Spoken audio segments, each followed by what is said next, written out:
My name is Matt Katsaros, and I direct a research initiative at the Justice Collaboratory at Yale Law School. And today, I'm going to be talking about a couple studies that our lab has done, looking at the impact that the impact of interventions that platforms have taken, trying to intervene on the proliferation of offensive comments on their platforms. And specifically, we're looking at two interventions that are pretty common across many platforms. One is kind of filtering or hiding those comments from view, and another is kind of intervening directly with the people who are producing those comments through little nudges. And so, can I use this? Yeah. The first one I'm going to talk about is filtering offensive comments. So we collaborated on this study with Nextdoor, who had just recently launched a offensive comment filter. You can see it here on the right. When someone goes to view a post which contains one of these comments that the platform has flagged as offensive, they can click on this filter, and by default, they're going to be turned to filtering these off, but you can kind of toggle it and see all comments. We contacted them after they had already launched this product. Lucky for us, they had done so in an experimental way, where they kind of rolled this product out in waves, and within each wave, they kind of randomly assigned people to be in a control or a test. So we were able to work with them to kind of collect that data about who was in the experiment and understand its impact across the network. And when we went to understand what kind of things would we look at, well, as I said, this is an intervention that many platforms have deployed either exactly or very similarly.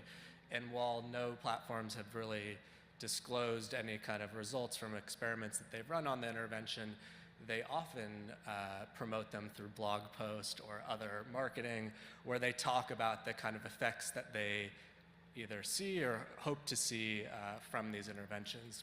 So they talk about things like, you know, when people see posts filled with lots of rude and offensive comments, people are less willing to jump in and participate. So we include a bunch of measures around production. Are people creating posts? Are they creating comments? Are they creating offensive posts and comments?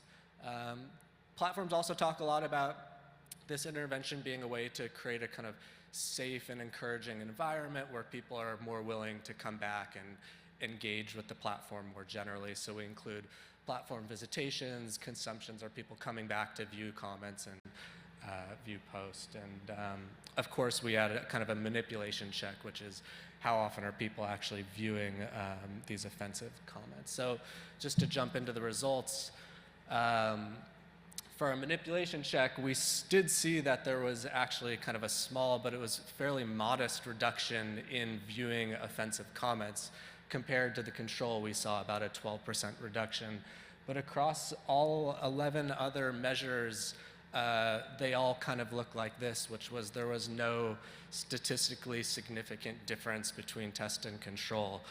So whether it was platform visitations or kind of consuming content on the site or producing, we just didn't see any real effect. So what we're starting to take away is that this kind of intervention around like opaquely hiding and stopping people from viewing this does have an effect on the immediate thing you're hoping to do, which is stopping people from viewing particular comments.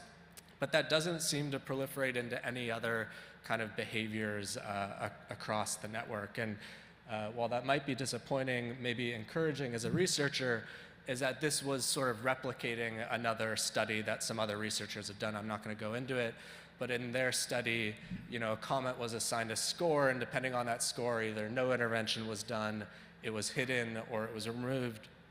And in this paper, they spend a lot of time talking about the effects that they observe from the removal intervention, which comes with a user-facing message where people are informed about this comment that was removed, and they're kind of given feedback on their behavior. And what the researchers saw is that people were less likely to kind of produce those comments in the future. However, they also said there were basically no effects for the hiding condition, which was most similar to what we were testing on Nextdoor. And just to kind of contrast this with a different approach on the same domain, many platforms have kind of launched an intervention to intervene when someone is about to produce one of these kind of offensive replies. And before I go into the study where we tested this intervention on Twitter, here's a slide from another a survey that we ran. A lot of my work has dealt with trying to understand and engage with people who are producing these kind of antisocial behaviors on platforms. And in this survey, we asked people on Twitter who had recently had something removed, why did they post the thing that was later removed? And what you see is that there's actually a lot of different reasons and motivations and rationale that lead to that kind of behavior. But for this talk specifically, 10% of people in this study said that they did so because they just lost their temper. And the qualitative interviews that underpin that suggest that they're looking for help from platforms and kind of managing their emotions in that moment.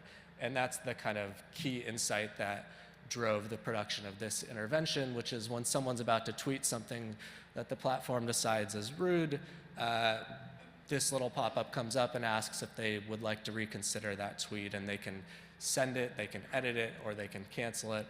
And this simple intervention was pretty impactful. 9% of the time that it was shown, the person decided not to post that tweet. 22% of the time, they edited the tweet, not in particular meaningful ways. We looked at how they edited it, but they edited it nonetheless. But I think more importantly than how people engaged with the intervention in that moment was the kind of second and third order effects that you see.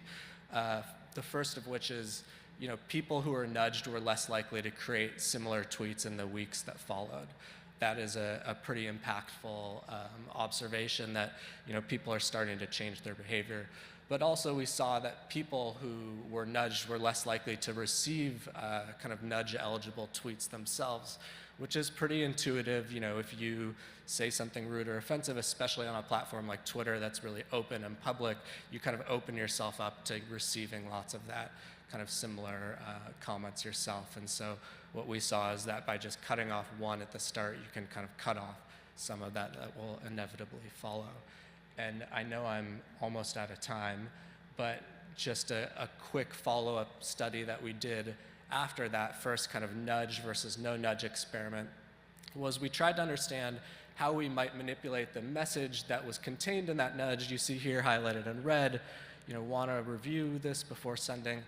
We sat down and said, how might we construct different messages built on theories like descriptive norms, reciprocity, loss, gain, et cetera, to kind of change the way that people engage with this intervention.